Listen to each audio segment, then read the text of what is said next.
할렐루야. 할렐루야. 한번 따라해 봅시다. 누가 뭐래도 하나님은 나를 가장 사랑하십니다. 아멘. 우리 옆에 있는 분에게 누가 뭐래도 하나님은 당신을 가장 사랑하십니다. 아멘. 청년들이 너무 굳어 있는 것 같아서 많이 피곤한가요? 어제 축구 본다고 잠을 못 자서 그런가요?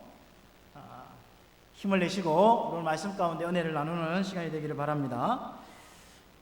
이사야서라고 하면 이사야 선지자의 이름이기도 하고 그가 기록한 성경의 이름이기도 합니다. 그 뜻은 여호와는 구원이시다라는 뜻이죠. 그래서 이사야 43장 11절 말씀에 있는 나 곧 나는 여호와라 나 외에 구원자가 없느니라 라는 말씀이 이사야의 핵심 구절이죠. 그러니까 이사야의 이름이 이 책의 주제가 되어지는 것입니다. 이사야서의 설명은 1절을 보면 더 분명하게 우리가 알 수 있는데요. 1절을 한번 보십시다. 1장 1절 유다와 우시야와 요담과 아하스와 히스기야 시대에 아모스의 아들 이사야가 유다와 예루살렘에 관하여 본 계시라 라고 말씀하죠. 이사야 선지자는요 남유다의 10대 왕이었던 우시야 때부터 13대 왕이었던 히스기야 왕 때까지 활동을 했습니다. 실제로는 언제부터 언제까지 이렇게 활동을 했는지 정확하게 이렇게 확인할 수는 없습니다. 이사야 6장에 보면 우시야 왕 때에 우시야 왕이 죽던 해에 이사야가 선지자로서 소명을 받는 장면이 나옵니다. 실제적으로는 그 전부터 선지자 사역을 계속 소명을 받고 사역을 했을 것이다 라고 이렇게 많은 학자들은 이야기하는데요. 그리고 유다 14대 왕이었던 므낫세 때에 순교한 것으로 알려지고 있습니다. 우리가 믿음장이라고 하면 신약에서 어느 장을 얘기하죠? 히브리서 11장을 얘기하죠. 히브리서 11장에 보면 믿음의 선진들 중 가운데 톱으로 혀서 죽임을 당한 사람이 있다고 기록하고 있습니다. 많은 신학자들은 이사야 선지자가 바로 그였을 것이다 라고 생각을 합니다. 이사야를 우리가 보면 이 이사야서가 성경의 축소판이라고도 부르기도 합니다. 왜냐하면 이 성경과 형식적인 부분에서 좀 많이 비슷하기 때문에 그렇죠. 성경이 모두 몇 권으로 되어 있습니까? 66권으로 되어 있잖아요. 구약이 39권, 신약이 27권으로 구성되어져 있는데요. 이사야서도요 모두 66장으로 되어 있습니다. 전반부와 후반부로 나눌 수 있는데 이사야 전반부가 39장까지고 40장부터 마지막 66장까지를 후반부로 이렇게 생각할 수 있습니다. 그렇다고 해서 이 이사야 1장이 창세기와 같은 내용이고 2장이 출애굽과 같은 이야기다 이렇게 얘기하는 게 아닙니다. 구약의 주제와 좀 비슷한 점이 있다라는 거죠. 구약의 주제, 이사야 첫 부분의 주제와 어떻게 같은 의미를 가지냐면 구약 성경 처음에 인간의 죄로부터 시작해서 메시아가 오실 것을 예언하는 말라기로 이렇게 끝을 맺잖아요. 이사야도 마찬가지입니다. 인간의 죄에서 시작해서 의의 왕으로 오시는 것을 예언하는 것으로 그 첫 부분이 마무리가 되어집니다. 그리고 신약 성경 처음엔 세례 요한의 외침으로 시작을 해서 새 하늘과 새 땅으로서 이렇게 끝을 내는데 이사야 둘째 부분도 마찬가지입니다. 광야에 외치는 소리로 시작해서 마지막은 새 하늘과 새 땅으로 끝을 냈습니다. 그래서 이사야를 성경의 축소판이라고 이렇게 부르기도 합니다. 우리가 1절 말씀을 통해서 또 한 가지 알 수 있는 게 뭐냐면 1절 제일 마지막에 뭐라고 되어 있죠? 유다와 예루살렘에 관하여 뭐 한 거라고요? 본 계시라 라고 얘기하는데 우리 성경에 보면 계시라는 단어가 제일 마지막에 위치하고 있잖아요. 그런데 히브리서 성경, 그러니까 히브리어로 되어 있는 이 성경을 보면 이 계시라는 단어가 제일 처음에 나온다는 겁니다. 이사야뿐만 아니라 에스겔, 호세아, 아모스, 스바냐 등에서 여호와의 이상이라든지 여호와의 말씀이라는 단어가 제일 먼저 나오는 것과 같은 겁니다. 그러니까 여러 선지자들은 이 여러 선지서들은 선지자들이 자기가 하고 싶은 말을 전하는 것이 아니라 하나님께서 보여주시고 들려주신 말씀을 전하는 것이 바로 예언이 되었다는 거예요. 선지자들이 자기들이 전하고 싶은 것을 전해서 이렇게 예언을 한 것이 아니라 하나님께서 하신 것을 그들이 보고 듣고 그것을 적은 것이 바로 선지서가 되어진 거죠. 우리는 신약 성경의 마지막 책에 요한계시록이라고 이렇게 우리가 생각하잖아요. 요한계시록은 예수 그리스도의 계시라고 시작을 합니다. 그러니까 요한이 본 것에 초점이 있지 않고 예수 그리스도께서 요한에게 보여주신 것에 초점이 있다라는 겁니다. 그래서 우리는 예언서를 대할 때마다 선지자들이 하고 싶은 이야기를 하고 있는 것이 아니라 하나님께서 그 선지자를 통해서 우리에게 들려주시기를 원하시는 것이 있다는 것을 늘 생각하고 이 선지서를 보아야 한다는 것입니다. 오늘 함께 읽었던 이사야서도요, 하나님께서 우리 각자에게 하시고 싶은 말씀, 하시고 싶은 이야기가 있습니다. 그렇기 때문에 우리는 이 말씀을 들어야 하고 이 말씀들 속에서 하나님의 마음을 읽어내는 것이 굉장히 중요합니다. 그리고 선지서를 대하면서 꼭 마음에 두어야 하는 것이 무엇이냐면, 예언은 대부분 미래에 대한 이야기죠. 그래서 미래만 생각하고 있는 것이 아니라 현재를 위해서 주신다는 것입니다. 만약 여러분 한번 생각해 보십시오. 만약에 국가고시를 준비하는 친구가 있습니다. 그래서 국가고시를 치기 전에 하나님 앞에 기도를 하는 거예요. 하나님, 올해 제가 시험을 칩니다. 제가 이 시험을 통과할 수 있겠습니까? 하나님께 그에게 음성을 들려주세요. 만약이에요. 그렇다는 게 아니라 만약에 하나님께 그래, 네 이번에 시험 치면 합격할 것이다 라고 대답을 해주셨다고 한번 가정해 봅시다. 그렇다고 해서 여러분, 시험을 준비하는 이 학생이, 수험생이 공부는 하지 않고 날마다 놀러 다녀 시험을 치는 그 순간까지 그가 공부는 안 하고 합격할 것이니까 이제 놀아도 된다 하고 자기가 하고 싶은 대로 하는 것을 말하는 것이 결코 아니라는 거죠. 하나님께서 말씀하신 이 합격할 것이다 라는 이 응답은 그가 최선을 다해서 공부하면 그 인생을 책임져 주시겠다는 약속 의미인 것입니다. 지금부터 시험 보는 그날까지 최선을 다해서 공부하라는 의미가 여기 담겨져 있는 것입니다. 그래서 선지서가 미래의 일을 이야기한다고 해도 그 말씀을 지금 내 삶을 바로 세우기 위한 하나님의 음성으로 들어야 해요. 지금 나에게 주시는 말씀으로 듣고 하나님께 내가 어떻게 하기를 원하시는지 이 말씀을 통해서 보아야 하는데, 그렇게 되어질 것이니까 나는 이제부터 괜찮아, 나는 이제부터 괜찮게 살 거야, 나는 이렇게 살아야지, 이렇게 얘기하는 것이 아니라는 겁니다. 여러분, 오늘 이 말씀, 선지서, 오늘 이사야 말씀을 우리가 함께 나눌 때에 내 삶을 바로 세우기 위한 하나님의 음성으로 듣는 저와 여러분 되기를 주님의 이름으로 축복합니다. 여러분, 10절 말씀에서 오늘 우리가 읽었던 이 본문 말씀 앞에 배경을 조금 설명하고 함께 보도록 하겠습니다. 10절 말씀에서 하나님께서는 당시의 유다와 예루살렘에 대해서 소돔과 고모라에 비교하고 있습니다. 여러분, 소돔과 고모라 아시잖아요. 멸망의 도시였어요. 죄악의 도시였습니다. 그런데 유다와 예루살렘이 소돔과 고모라와 같게 되었다, 그렇게 말씀을 하시는 거예요. 그 이유가 무엇입니까? 그들은 하나님 앞에서 그들의 모습을 깨닫지 못하고 있는 거예요. 하나님께서 경고의 메시지를 던져도 깨닫지 못한 거예요. 보여줘도, 말씀해도, 들려줘도 그들은 자기의 모습을 보지를 못한 겁니다. 하나님께서 눈으로 보이고 경고의 메시지를 보여줬음에도 불구하고 깨닫지 못하는 그들, 그와 같은 사람이 누구라고요? 지금 유다 백성들이에요. 여러분, 유다 백성들이 그들의 죄를 왜 그들이 깨닫지 못했을까요? 하나님께서 선지자를 보내서 말씀하셨음에도 불구하고 그들은 왜 그들을 깨닫지 못했을까요? 11절 말씀을 정확하게 합니다. 11절 말씀 우리 다 같이 한번 읽어볼까요? 11절입니다. 시작.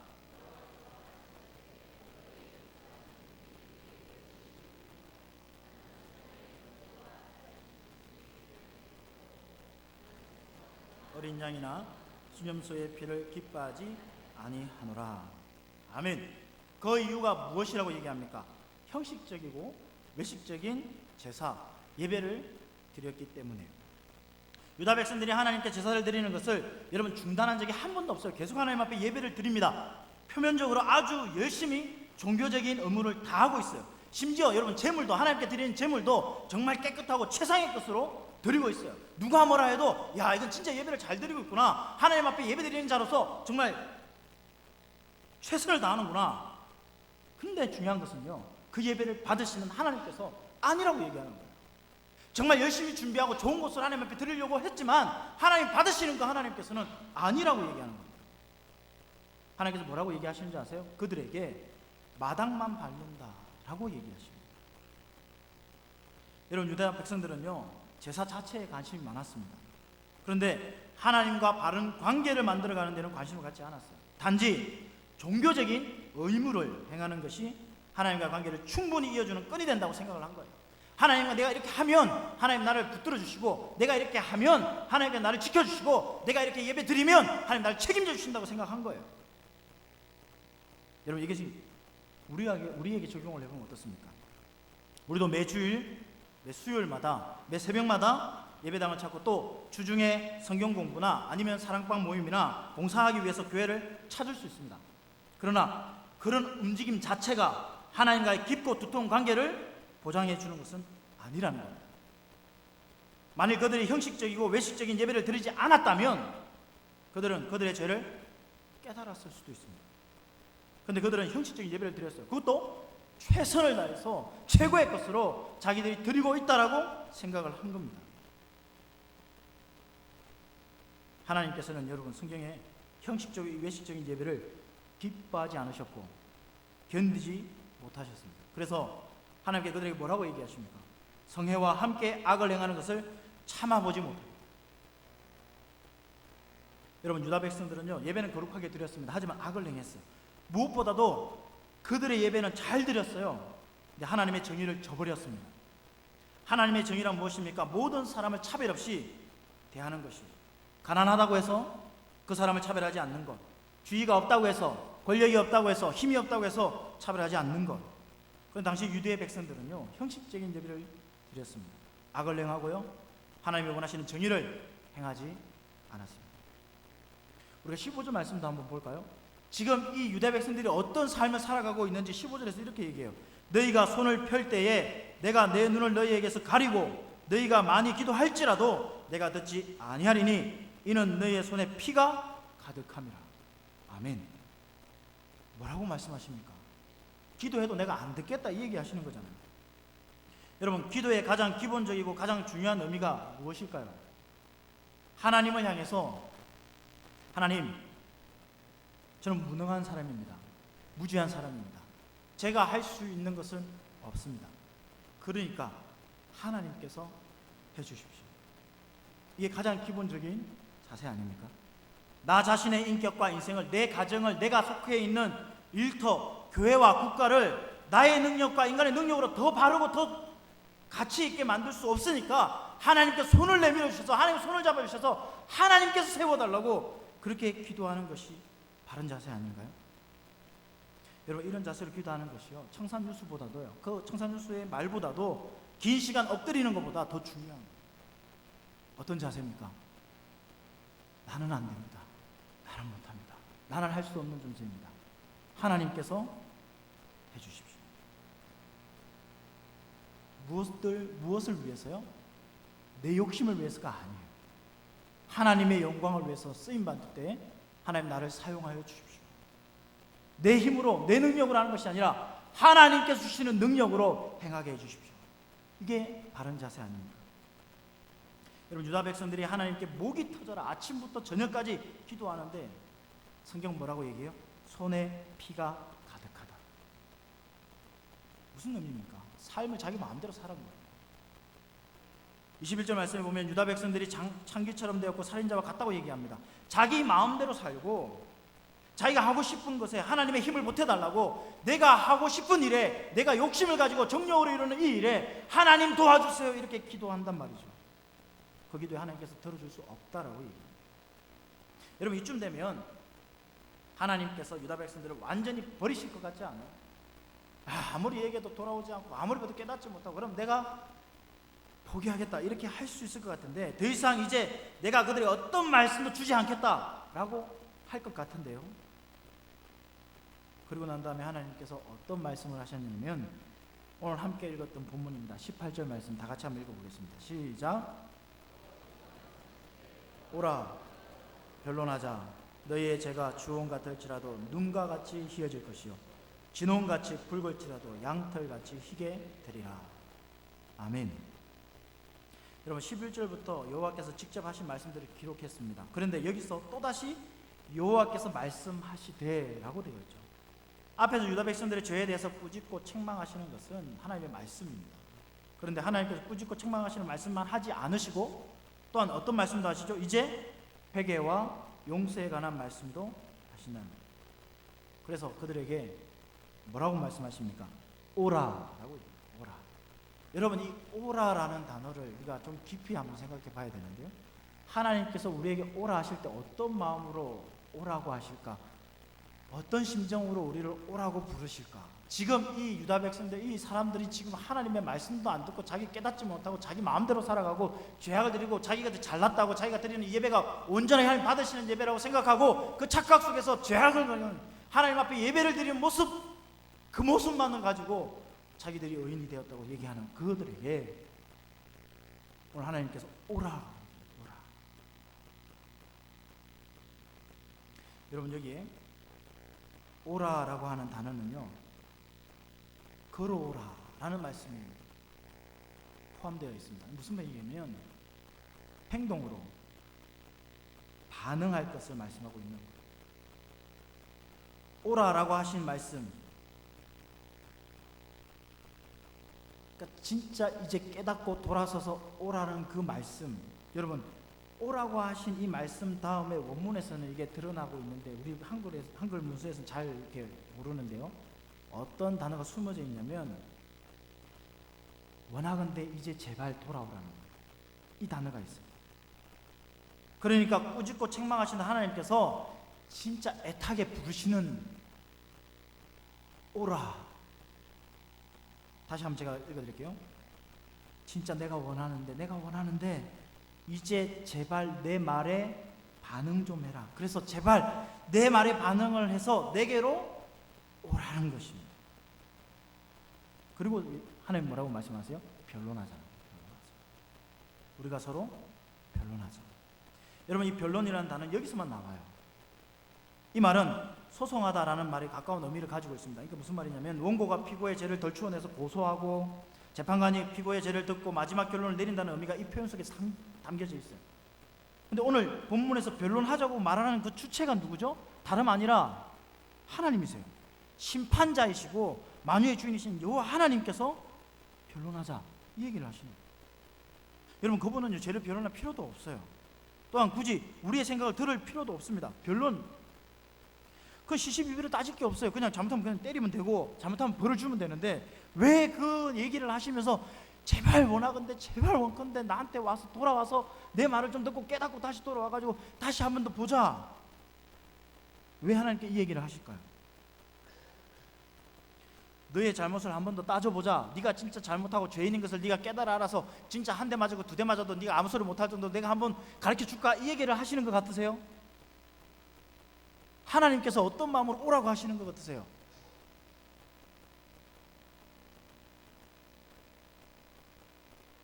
여러분, 그 다음 이어지는 말씀을 보시면 너희의 죄가 주홍 같을지라도 눈과 같이 희어질 것이고 진홍같이 붉을지라도 양털같이 희게 되리라. 문자적으로만 봐도 이게 어떤 의미인지 여러분 아시잖아요. 도무지 지을 수 없는 붉은 죄를 상징하는 주홍과 진홍. 근데 그와 같은 붉은 죄, 씻을 수 없는 그 죄를 어떻게 해요? 눈과 양털과 같이 죄가 없는 깨끗한 상태로 만들어 주시겠다. 너희의 죄가 주홍같이 붉고 진홍과 같이 더 붉을지라도 내가 눈과 같이 양털과 같이 희게 해 주겠다고 하나님 말씀하십니다. 여러분, 하나님께서 유다 백성들에게 너희가 죄가 없다라고 얘기하시는 게 아니에요. 틀림없이 죄가 있습니다. 분명히 죄가 있습니다. 그럼에도 눈과 같이 양털같이 된다고 하시는 것은 저절로 되어지는 게 아니라 결심한다고 되어지는 게 아니라 하나님께서 그렇게 해 주시겠다고 약속해 주시는 겁니다. 여러분, 하나님께서 죄의 문제를 무조건 덮어 주시겠다 이렇게 얘기하시는 게 아니죠. 죄에 대해서 아무 조건 없이 용서하시겠다 이 얘기도 아니세요. 절대 그렇지 않습니다. 그 다음 구절을 보시면 분명하게 알 수 있어요. 19절과 20절 말씀 우리 다 같이 한번 읽어볼까요? 시작.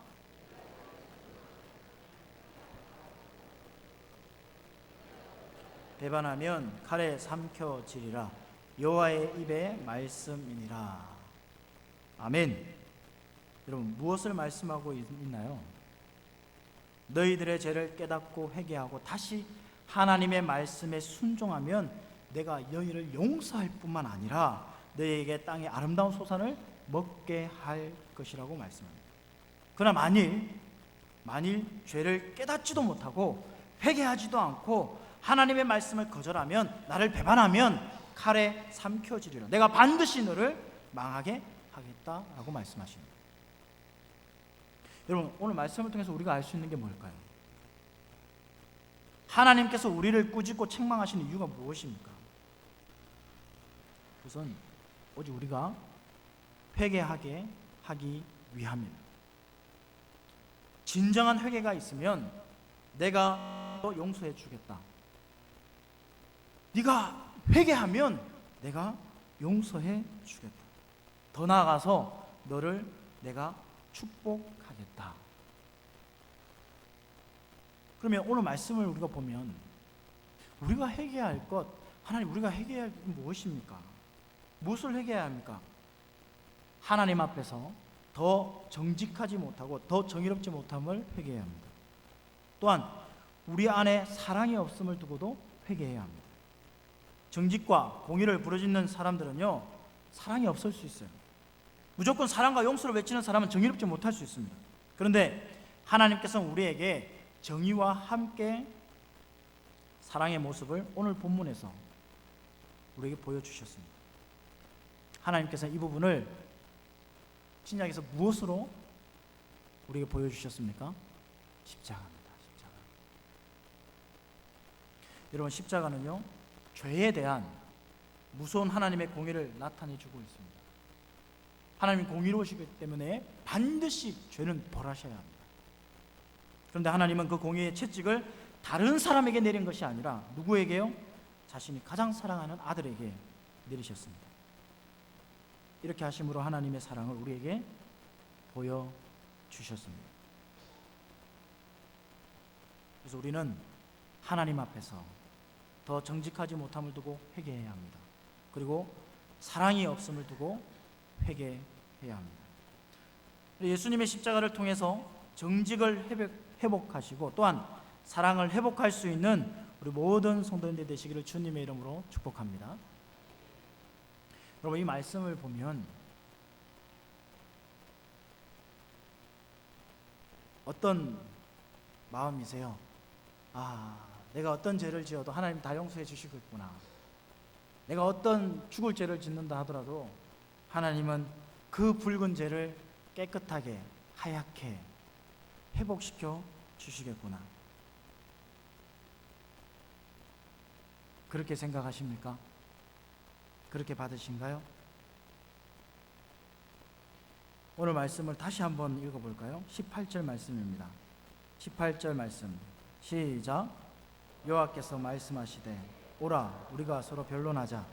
너희의 죄가 주홍 같을지라도 눈과 같이 희어질 것이요 진홍같이 붉을지라도 양철같이 희게 되리라. 아멘. 우리가 하나님 앞에 진정으로 회개한다면 하나님은 우리를 깨끗하게 해주시는 하나님이신 줄 믿습니다. 그 회개한 사람이 어떻게 해요? 순종하면. 여러분, 이 순종이라는 게 하나님 앞에 순종입니다. 우리가 진정한 회개를 논할 때요, 우리가 하나님 앞에 회개한다라고 할 때 말로써, 입으로서만 회개로 끝나는 것이 아니라 삶으로 회개의 모습, 회개의 열매가 있어야 합니다. 제가 우리 고등부 아이들한테 늘 얘기하는 거지만요, 하나님 앞에 잘못했습니다 회개할 때 그 잘못의 열매가 분명히 있어야 된다고 얘기합니다. 우리가 하나님 앞에 하나님 이거 잘못했습니다, 다음부터는 안 그러겠습니다, 그렇게 하고 다음에 내일 되면 또 해요.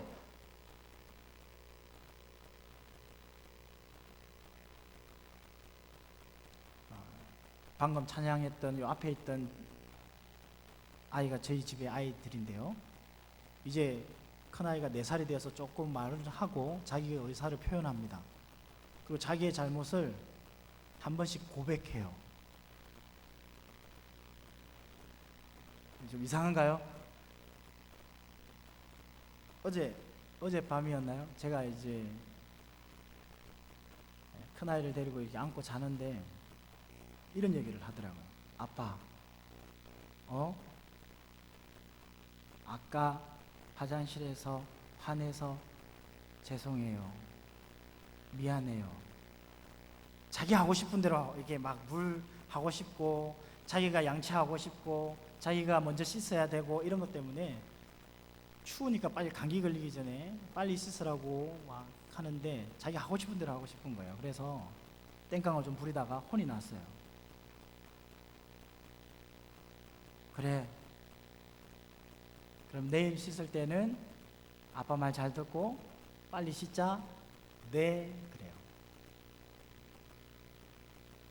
오늘 밤에 어떻게 될까요? 제가 이 이야기를 매번 듣고 있습니다. 그때가 되면 자기가 하고 싶은데 또 하고 싶어서 땡깡을 부립니다. 양치도 자기가 먼저 자기 손으로 해야 하고, 세수도 자기가 마음대로 해야 되고, 절대 아빠의 손이 닿기 전에 자기가 먼저 하고 싶은 마음들이 있는 거예요. 기특하긴 하죠. 자기가 무엇을 잘못했는지 미안하다는 것도 깨닫고 있으니까 참 기특하긴 한데, 여러분 진짜 잘못한 게 있으면요, 잘못했다고 생각하면 다음에는 하지 않는 거예요. 진짜 자기가 이건 하면 안 되겠구나, 그러면 부모님께 죄송합니다, 다음부터 하지 않겠습니다, 그럼 안 하는 거예요. 근데 내일 되고 또 똑같은 행동을 하고 혼나고, 또 내일 되고 똑같은 행동을 하고 또 하고 이러면 진정으로 회개한 것이 아니잖아요. 회개라는 것은요, 잘못을 깨닫고 고백하고 행동, 삶으로서 잘못을 바꾸는 거예요. 여러분, 그와 같은 진정한 회개, 하나님 앞에 회개할 때 하나님께서는 어떻게 해주신다고요?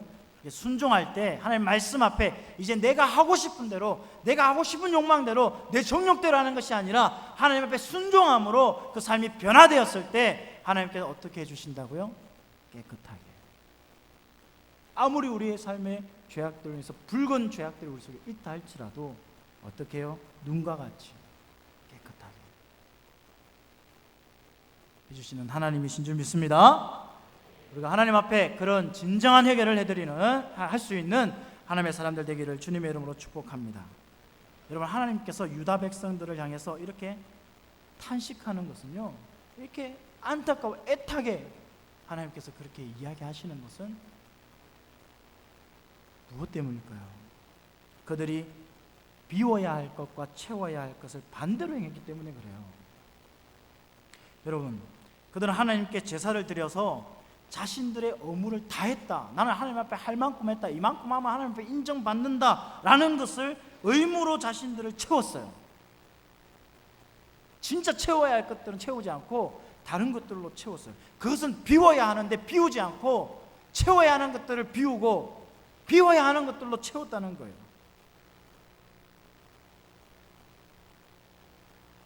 여러분, 중심으로 하나님을 섬기는 것, 삶 가운데 신실한 삶으로 하나님 앞에 채워드려야 하는 그 삶을 비웠다는 겁니다.